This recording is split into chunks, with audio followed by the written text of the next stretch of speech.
Sahabat Lentera Sabda yang terkasih, kita jumpa lagi hari ini Minggu ke-23 dalam penanggalan liturgi gereja, Minggu 4 September 2022. Renungan Sabda kita ambil dari Injil Lukas bab 14 ayat 25 sampai dengan ayat 33. Sahabat Lentera Sabda yang terkasih, hari ini kita diajak untuk merenungkan bagaimana kita mengikuti Yesus. Dalam rangka mengikuti Yesus tentu ada cara. Maka dalam Injil hari ini ditawarkan dua cara untuk mengikuti Tuhan Yesus.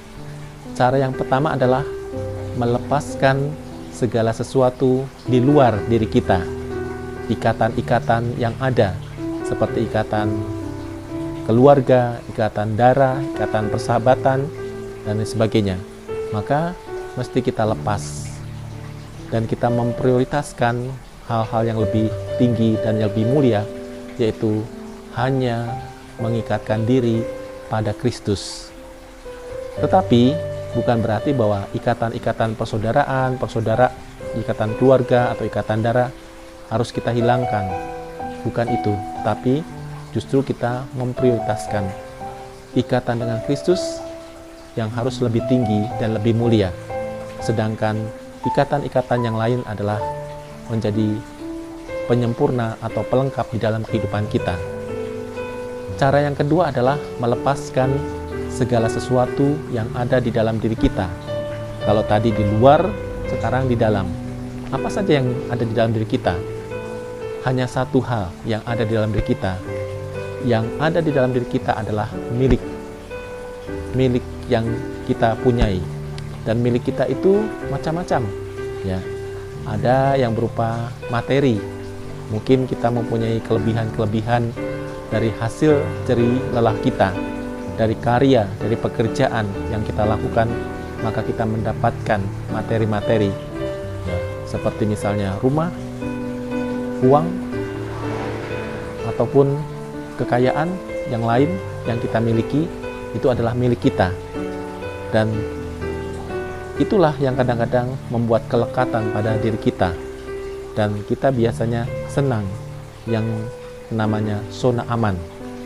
Kita masuk dalam zona aman dengan milik yang kita punyai atau yang kita miliki tadi, sehingga dengan demikian kita lebih memfokuskan diri pada milik kita. Tentu milik kita yang ada di dalam diri kita bukan hanya harta benda, tetapi juga yang melekat di dalam tubuh kita sendiri. Apa saja yang melekat di dalam diri kita? Yang pertama-tama adalah anugerah pengetahuan yang kita miliki. Mampukah kita melepaskan atau dengan rendah hati kita mengakui bahwa kita ini bukan orang-orang yang yang utama, orang-orang yang hebat atau orang-orang yang super, tetapi yang super, yang hebat hanyalah Allah, Sang Pencipta, yang menganugerahkan tadi pengetahuan, kecerdasan atau apapun yang kita miliki, sehingga dengan demikian kita dengan rendah hati tadi melepas menjadi milik kita, tetapi membiarkan itu menjadi milik Allah. Bagaimana menjadi milik Allah? Menjadi milik Allah berarti menjadi milik semua orang, karena semua orang yang diciptakan oleh Allah adalah miliknya. Melalui sesama kita, maka kita mengabdi pada Allah. Kita membagikan segala sesuatu yang kita miliki tadi, pengetahuan, kecerdasan, kehebatan, sehingga dengan demikian kita sungguh tadi melepaskan apa yang menjadi milik kita atau milik kita yang lain yang melekat di dalam diri kita. Organ tubuh kita itu milik kita, melekat pada raga kita, mata, apalagi telinga, hati, ginjal, dan lain sebagainya. Itu menjadi milik kita. Kalau misalnya seperti pada suatu ketika ada orang yang membutuhkan satu mata kita, beranikah kita melepas? Ya, mungkin jujur saya sendiri mungkin berpikir dulu, apakah bisa saya melepaskan satu buah mata saya untuk orang lain? Atau mungkin ginjal saya, ketika orang memerlukan, mampukah saya melepaskan ginjal saya.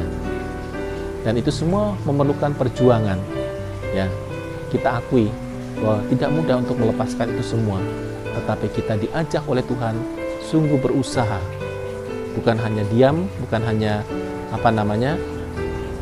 larut dalam berpikir, tetapi kita perlahan-lahan melakukan tindakan-tindakan yang konkret, tindakan-tindakan yang nyata, sehingga dalam rangka mengikuti Yesus, cara-cara itulah yang kita tempuh, melepaskan perlahan-lahan keterikatan kita, kelekatan kita pada apa yang kita senangi atau apa yang kita miliki, baik di luar diri kita maupun di dalam diri kita, sehingga kita betul-betul tadi mampu mengikuti Kristus secara penuh, secara total, dan bahkan secara radikal. Oleh karena itu, sahabat Lentera Sabda yang terkasih, marilah kita berjuang perlahan-lahan melepaskan segala sesuatu apa yang menjadi milik kita, baik di luar diri kita maupun di dalam diri kita, sehingga kita sungguh menjadi milik Kristus secara penuh dan utuh. Dan itulah keselamatan yang dianugerahkan pada kita di dalam hidup kita di dunia ini sampai mencapai puncak kepenuhannya di dalam kerajaan Allah. Tuhan memberkati.